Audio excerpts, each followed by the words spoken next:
PJ Bupati Aceh Besar Muhammad Iswanto melepas 500 lebih peserta Gowes dalam kegiatan Gowes Bersama Jelajah Alam Kota Raja ketiga di Waduk Keliling, Aceh Besar, Minggu 21 Agustus 2022.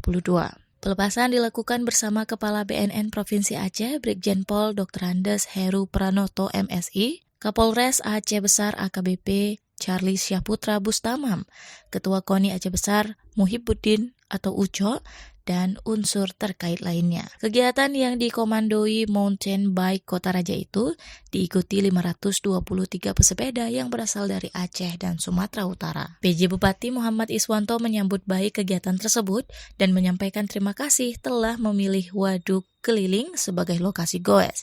Hal itu diharapkan akan membantu mempromosikan alam Aceh Besar dengan segala keindahannya. Saat melepas peserta goes, Muhammad Iswanto mengingatkan agar tetap mengutamakan keselamatan dalam menempuh trek yang ada.